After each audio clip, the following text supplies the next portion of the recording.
오늘은 흔들리는 마음에 대한 이야기를 좀 해보려고 합니다. 흔히 여자의 마음은 뭐라고 그러죠? 제가 1부, 2부, 3부까지 동일한 질문을 했는데 인생을 살아보신 여러분이 제일 확신 있게 갈대라고 말씀하셨습니다.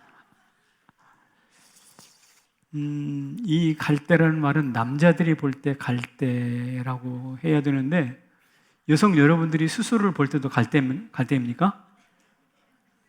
그러면 남자의 마음은 뭘까요? 몰라. 남자의 마음은 이렇게 부릅니다. 갈대와 늑대. 어쩌면 타락한 인간의 마음이라서 흠을 잡기 쉬울 거예요. 종잡을 수가 없는 것이 사실입니다.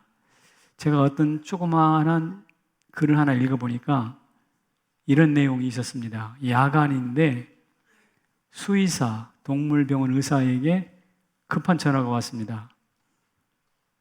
지금 우리 집 개가 사랑하는 애견이 위급합니다. 빨리 왕진을 봐주세요. 개 데리고 병원에 빨리 오는 게 낫지 않겠습니까? 아닙니다. 우리는 움직일 수가 없습니다. 왜 그래요? 개가 내 자동차 키를 삼켰습니다. 그래서 차가 움직일 수 없다니 어떡하겠어요? 그래서 급하게 장비를 챙겨가지고 집에 가보니까 정말 개가 목에다가 열쇠를 삼켜가지고 킥킥거리면서 입고 있는 거예요. 고통스러워하고 있어요. 그래서 응급조치를 하려고 막 이제 의사로서 여러 가지 분주하게 움직이고 있을 때쯤인데 저 방에서 그 집 막내딸이 아빠 찾았어 그러는 거예요. 아빠 찾았어. 그리고 나온 거 보니까 자동차 열쇠야. 보통 열쇠를 두 개 주잖아요. 하나는 실제 쓰는 거, 하나는 이제 비상용으로 더 두는데 하나는 삼켜버렸으니까. 그래서 아이가 기쁜 마음으로 아빠 찾았어 그렇게 가져왔어요. 그랬더니 지금까지는 빨리 개를 응급조치해달라고 했던 이 주인의 말이 확 바뀌어요. 태도가 바뀌어요. 빨리 끝내주세요. 빨리 끝내주세요. 지금 출발해야 내일 아침 일출을 볼 수 있습니다. 알아들었어요? 빨리 끝내주세요. 지금 출발해야 내일 아침 일출을 볼 수 있습니다. 그러는 거예요. 수의사가 배신감이 확 미쳐요. 개를 사랑해가지고 빨리 와가지고 개 조치, 응급조치 목숨 살려달라고 할 줄 알았더니 아니야. 알고 보니까 자기는 뭐 하고 싶어? 일출 보러 가고 싶은 거야. 그게 한순간에 그 5분도 안 되는 짧은 시간에 서로 겹치면 그래 남자 마음이 진짜 갈대야. 그리고 음흉한 것도 맞아. 여러분 이렇게 흔들리고 갈대 같고 음흉한 종잡을 수 없는 마음 10길 물속은 알아도 한 길 마음속은 모른다라고 하는 이 마음 도대체 왜 문제가 될까요? 이것 때문에 그렇습니다. 중심과 균형이 없기 때문에 그래요. 중심과 균형이 없기 때문에 그래요. 저는 청년 때부터 좋아하는 말씀이 있었습니다. 주께서 심지가 견고한 자를 평강의 평강으로 지키시리니. 너무 멋져요. 이는 그가 주를 의뢰함이니이다. 여기 심지가 견고하다라는 말은 참 남자로서는 듣기 좋은 말이에요. 이 심지란 말은 마음의 꼴 혹은 마음의 형태, 마음의 계획, 의도 이런 것을 의미합니다. 그러니까 마음의 꼴이나 형태, 계획이나 의도가 흔들리지 않는다라는 뜻이 되겠죠. 저는 이 글을 읽고 다짐했습니다. 그래, 내가 남자인데 한번 결심하면 흔들리지 말자. 조속으로 변하면 그게 남자겠나? 이런 생각을 청년 때 했어요. 그리고 오늘 본문에도 보니까 좌로나 우로나 뭐 하지 마라? 치우치지 말라라는 말씀이 또 나오잖아요. 그래서 제가 또 마음으로 다짐하는 거예요. 그래, 내가 키가 1m 70도 안 되고 체중도 60kg도 안 되지만 마음만은 태산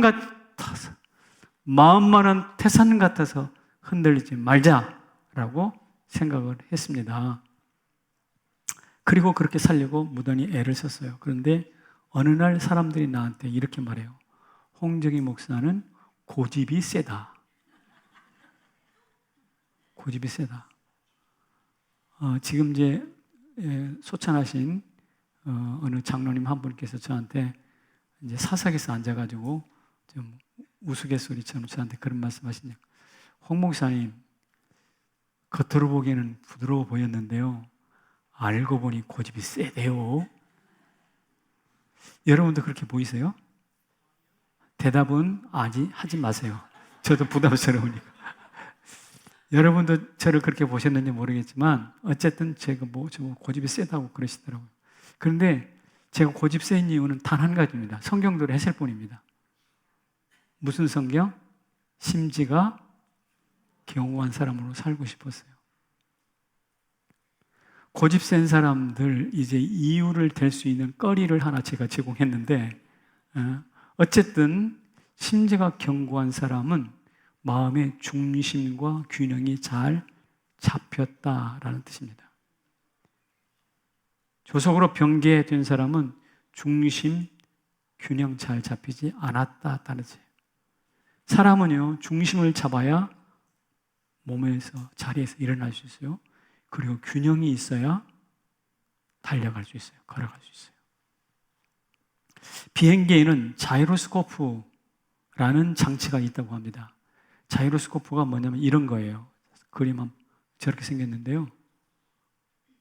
저게 바로 비행기가 날아갈 때 균형을 잡아주는 장치라고 해요. 방향과 균형을 잡는. 근데 저게 없으면 아무리 수천억짜리 비행기도 비행할 수가 없어요. 왜냐하면 비행하다 보면 구름 속을 날거나 혹은 깜깜한 밤에 비행을 해야 할 때도 있잖아요. 깜깜한데 어디가 하늘인지 어디가 땅인지 모르잖아요. 그것을 어떻게 하겠습니까? 육안으로는 비행이 불가능해요. 심지어 바다 위를 나르면 하늘도 파랗고 바다도 파래요. 그래서 어디가 하늘인지 어디가 바다인지 알 수가 없어요. 그래가지고 자칫 잘못하면 바다로 추락해버린다. 그대로 가는 바다.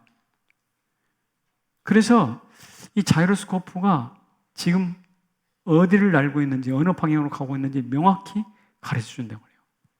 조종석에는 저 장치가 꼭 있다고 하네요. 그리고 저 장치 옆에다가 이렇게 딱 써놨대요. 기계를 믿으라고.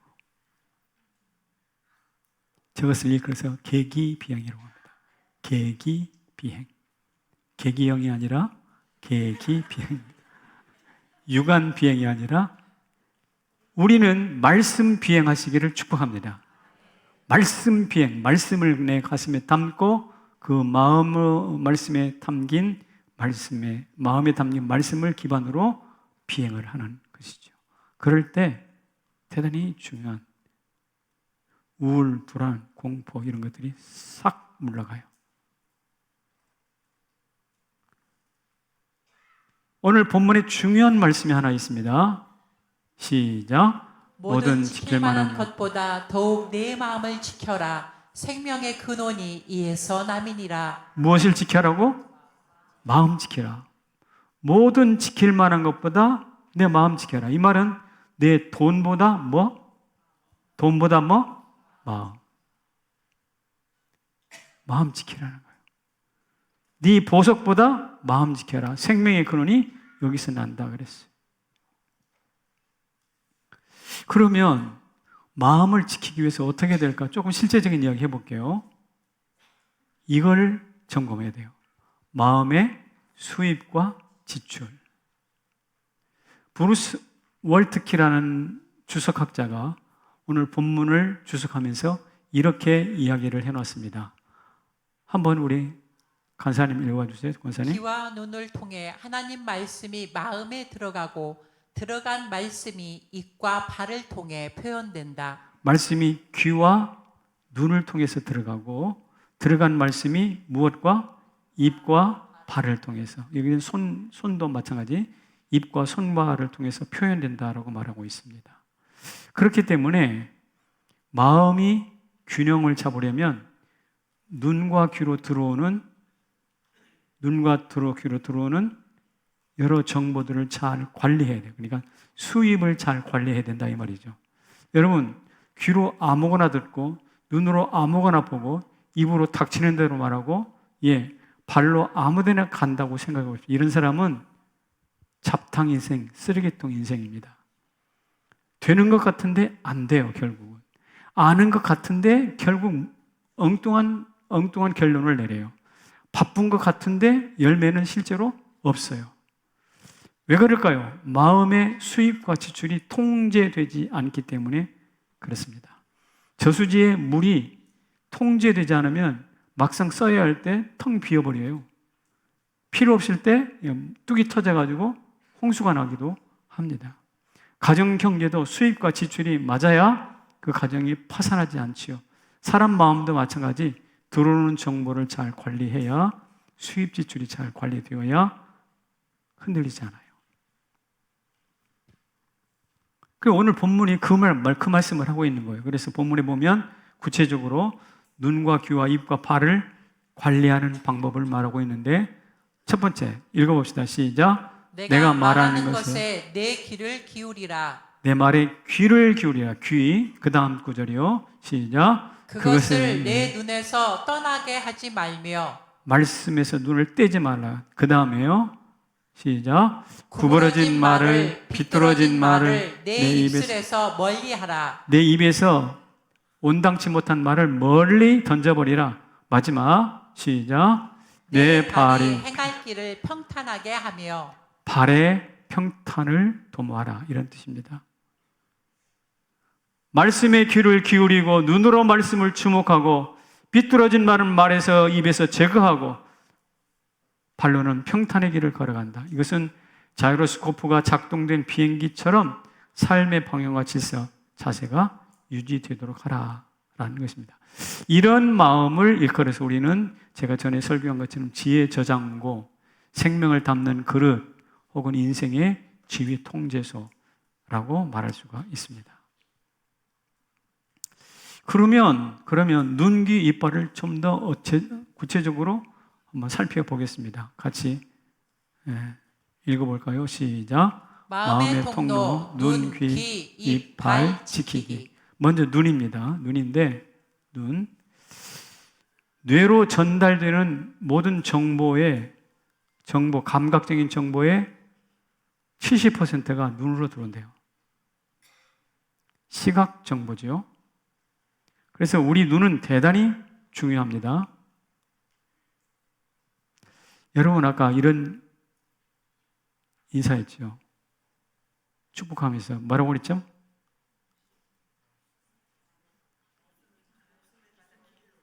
말씀을 받아 길로. 그거 말고 축복성 하잖아요. 축복성 하면서 여러분 시선을 어떻게 했어요? 손을 이렇게 했는데 시선은 땅 쳐다봐? 하늘을 쳐다봐? 강단을 쳐다봐? 아니요. 이 시선 처리가 대단히 중요합니다. 손을 이렇게 했는데 시선은 딴 데 가면 그것을 바라보는 사람은 굉장히 굴욕감을 느낄 거예요. 그래서 시선을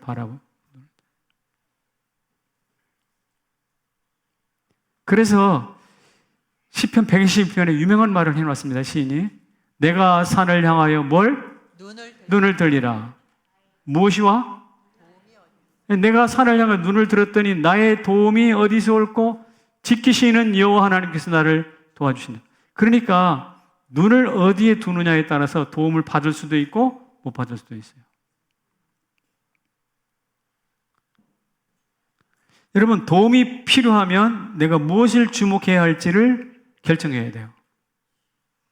하와가 동산 중앙에 있는 선악과를 보니 어떻게 해요? 보니 먹음직도 하고 보암직도 했어요. 롯이 소돔성을 바라보니 에덴 동산처럼 아름다웠어요. 본이 아름다웠어요. 그런데 그 길을 따라가다가 결국 타락하죠. 이것을 성경은 일컬어서 안목의 정욕이라 말하고 합니다. 여러분의 눈이 안목의 정욕을 받아들이는 부패한 통로가 되지 않도록 조심해야 됩니다. 그래서 저는 여러분에게 이렇게 묻습니다. 여러분의 시선은 지금 무엇을 주목하고 있습니까? 지금은 비록 초라하지만 저를 봐주시기 바랍니다. 주목. 두 번째, 귀인데요. 제가 자주자주 설교 시간에 강조했던 이야기가 이것입니다. 바로 들어야 바로 산다. 바로 들어야 바로 삽니다. 이것을 위해서 이사야 선지자가 이렇게 말한 거예요. 시작. 뒤에서 말소리가 내 귀에 들려 이르기를 이것이 바른 길이니 이리로 가라 할 것이며. 시골에서 소를 몰고 갈 때 뒤에서 소 주인이 이랴 이랴 하는 거 들으셨죠?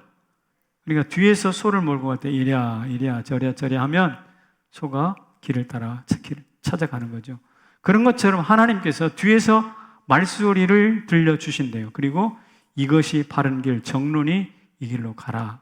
하나님이 우리에게 특별 가이드를 붙여주시겠다 이 말입니다. 그런데 그 특별 가이드의 말을 듣는 것은 누구요? 우리예요. 그러므로 귀를 열라는 뜻입니다.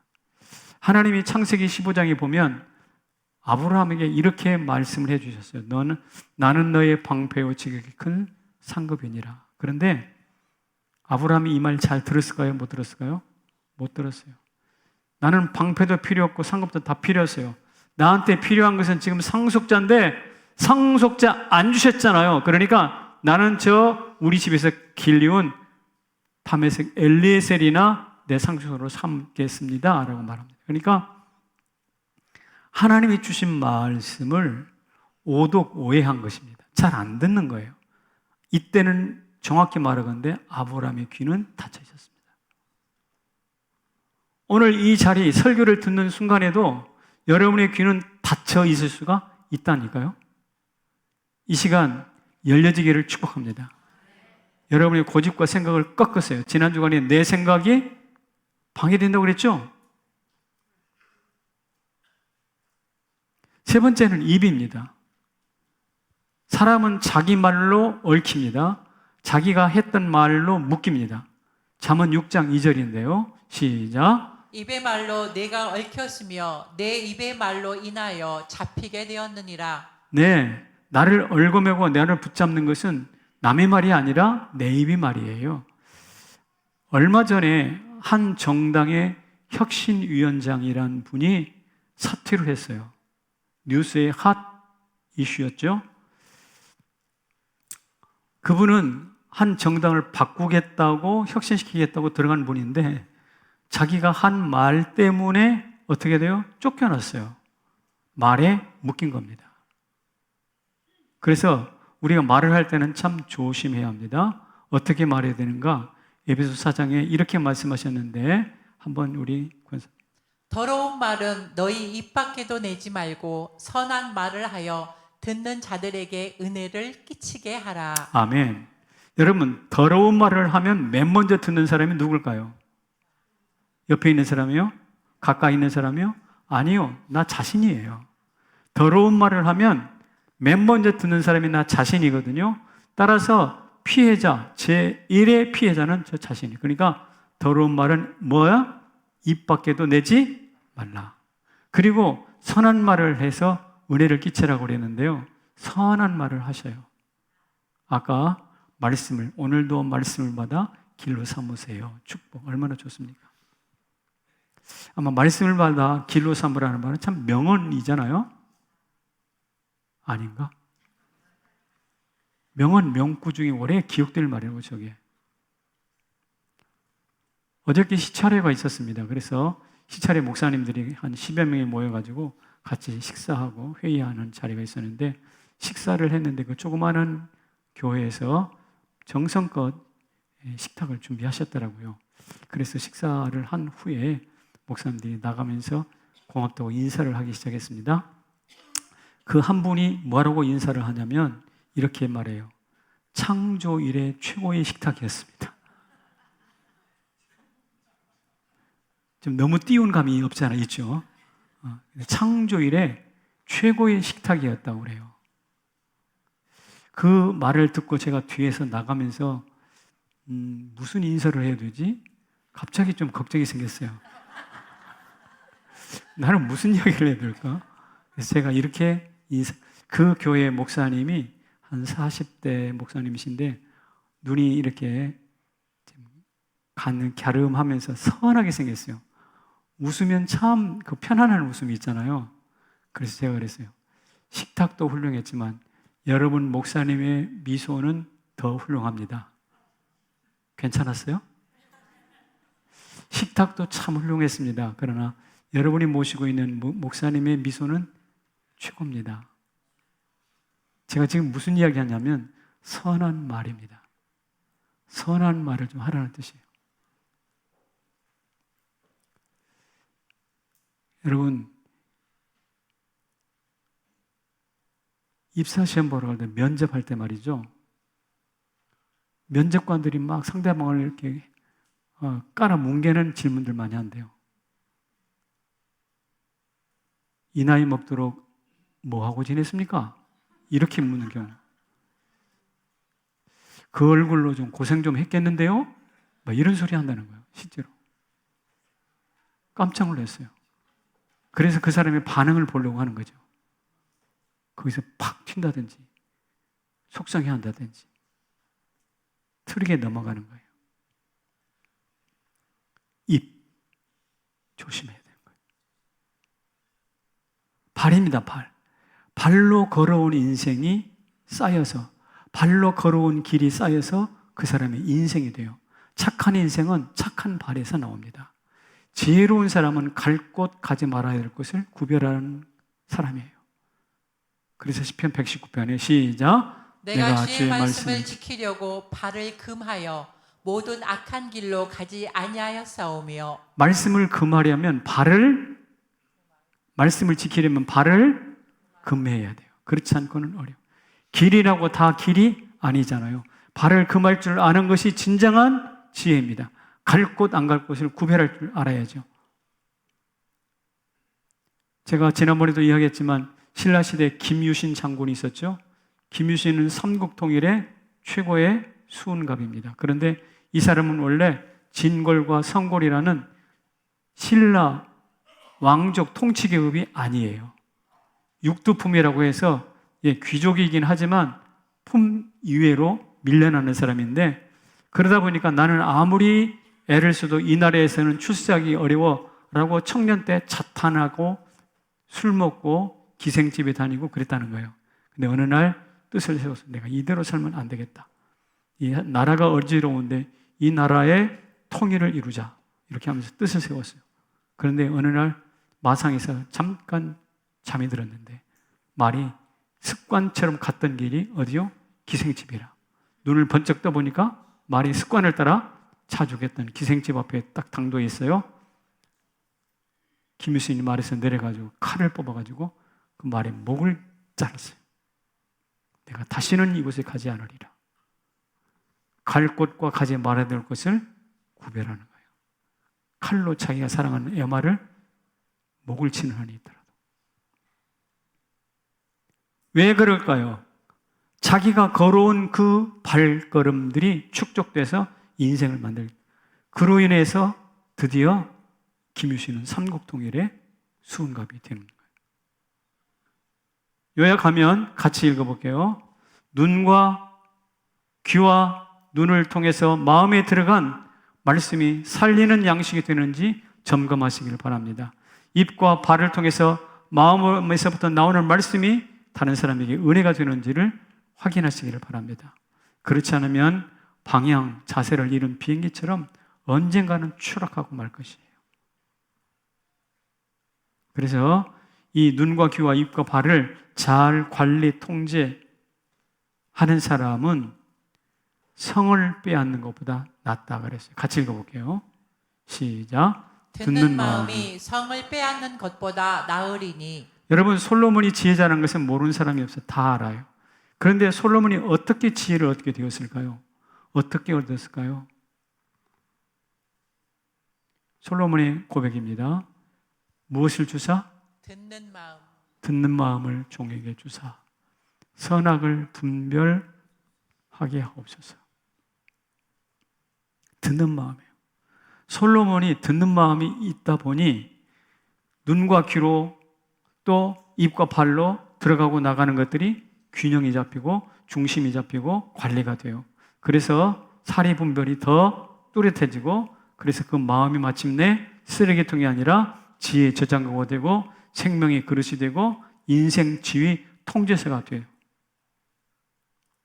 그래서 이것을 경험한 솔로몬이 오늘 16장 32절에 이렇게 말하고 있는 겁니다. 다시 시작. 자기의 마음을 다스리는 자는 성을 빼앗는 자보다 나으니라. 아멘이신가요? 네. 성 뺏는 것은 힘과 전략만 있으면 돼요. 그런데 마음을 지키는 것은 힘이 있다고 되는 게 아니에요. 오히려 힘 있는 사람일수록 마음이 교만해서 무너집니다. 여러분 이스라엘 백성 중에 아간이라는 사람을 아시죠? 여리고성을 돌 때는 믿음으로 시키는 대로 잘 순종하면서 돌았어요. 여리고성을 뺏었습니다. 얻었습니다. 그런데 다음 아이성 쏠 때 철저히 패배합니다. 아이성 빼앗기기 전에 먼저 빼앗긴 게 있어요. 무엇일까요? 마음을 빼앗겼어요. 무엇에? 금덩이에, 옷에.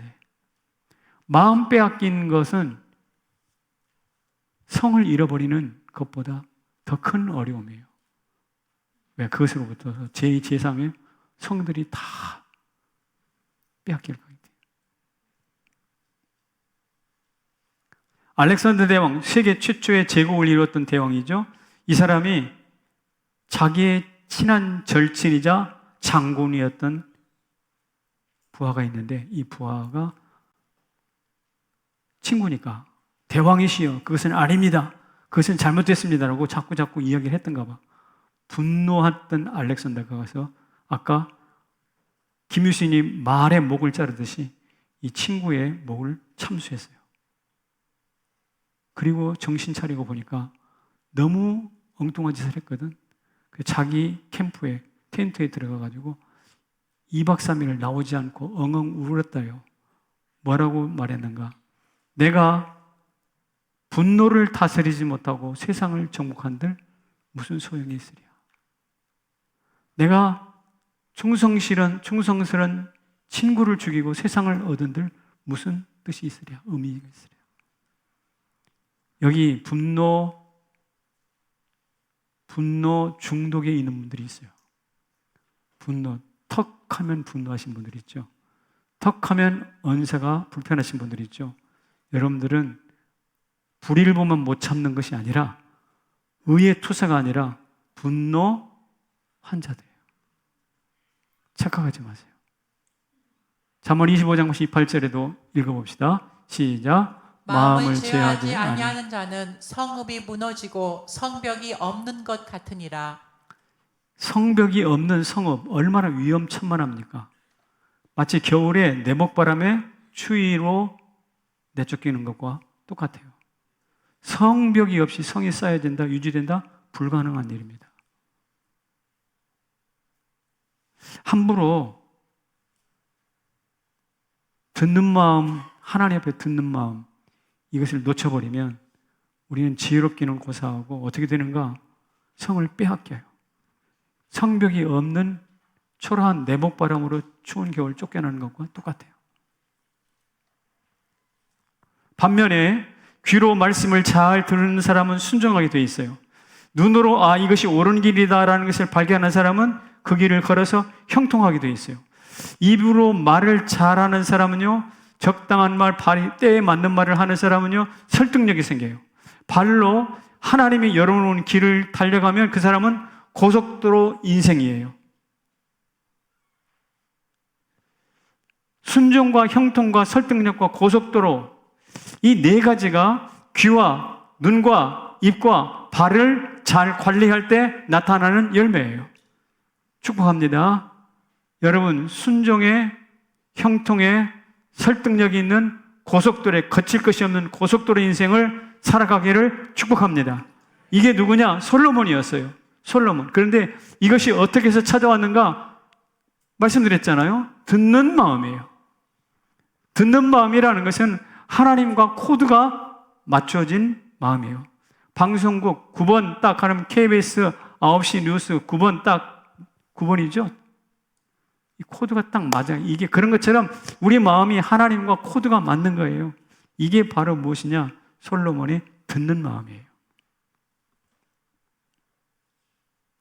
그런데 솔로몬의 그 지혜는 부러워하면서 솔로몬의 듣는 마음을 가지지는 않아. 그래서 하나님, 저는 밥 주세요, 밥 주세요 라고 기도해놓고 주시면 막상 안 먹어. 언제 줬냐고 그래? 어리석은 일이죠. 그러므로 오늘 제가 마지막 설교에 마음 사용법 3가지를 말씀드리려고 합니다. 이걸 말씀드리고 설교를 정리하겠는데요. 마음 사용하는 방법 3가지. 첫째는 뭐냐면 마음을 다하는 전심. 어디서 많이 보던 건데 여기 있잖아. 여기. 전심으로. 여러분 큰일 하길 원하시죠? 전심이 필요해요. 전심. 그 다음에 오늘 역대하 15장 15절에 이런 말씀이 있어요. 시작. 우리가 마음을 다하여 여호와를 찾았으므로 사방에 평안을 주셨더라. 무엇을 주셨더라?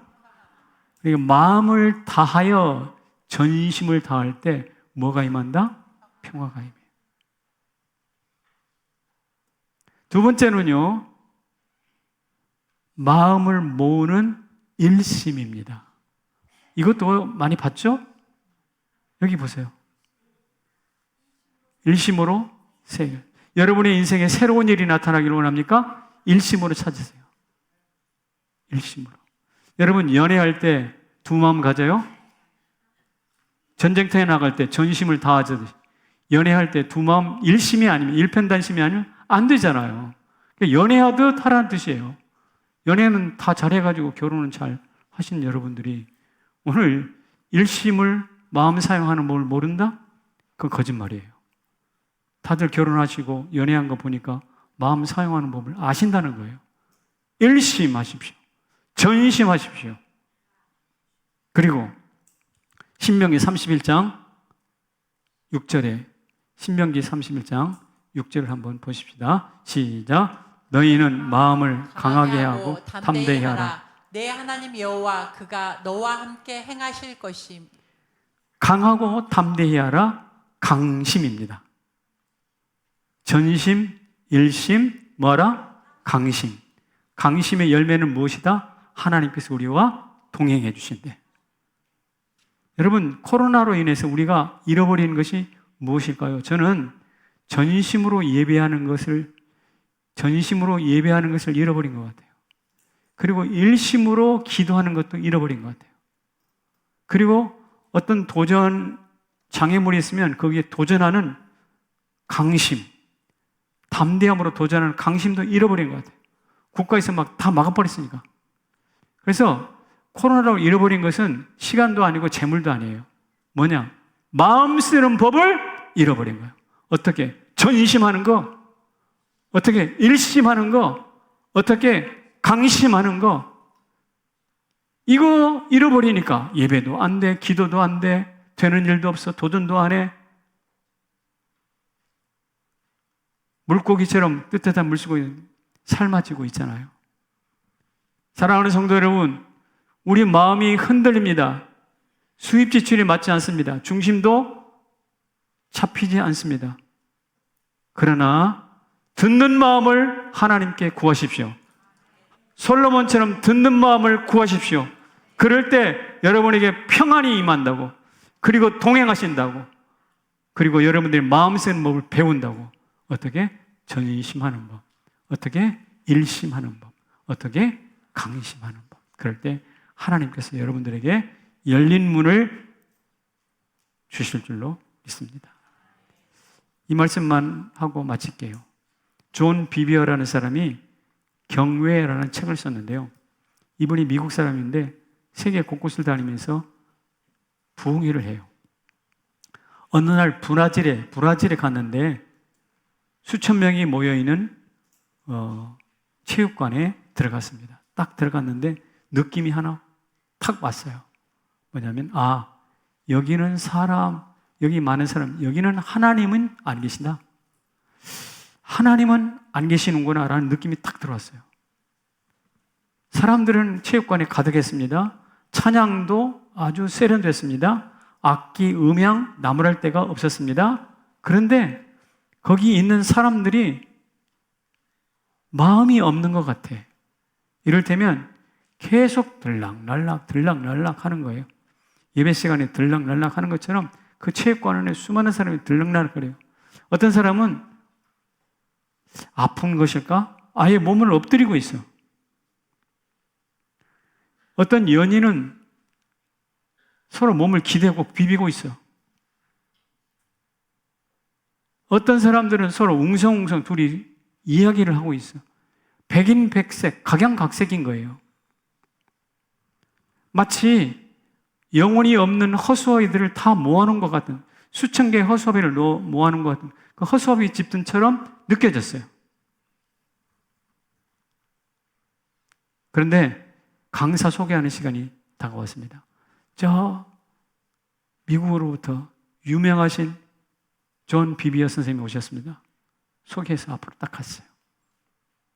이분이 앞에 강단에 딱 서서 1분 동안 어떻게 했을까요? 말 없이 서 있었습니다. 아무 소리 않고 말 없이 딱 서 있어요. 제가 설교하러 와서 1분 동안 말 없이 여러분들을 다 이렇게 쳐다보고 있다면 어떻게 하시겠습니까? 긴장하죠. 이게 뭐지? 무슨 말씀을 하셔야 되는데 왜 말씀을 안 하고 저렇게 쳐다보고만 있지? 하면서 비틀고 있고 엎드려 있고 이런 사람들이 다시 주목하기 시작합니다. 그러자 이 비비아가 이렇게 말합니다. 여러분이 만약 어느 사람에게 말을 시작했는데, 대화를 청했는데 그 사람이 눈도 마주치지 않고 경청하지도 않고 딴짓을 하고 있다면 여러분 어떻게 하시겠습니까? 조용해. 다시 묻습니다.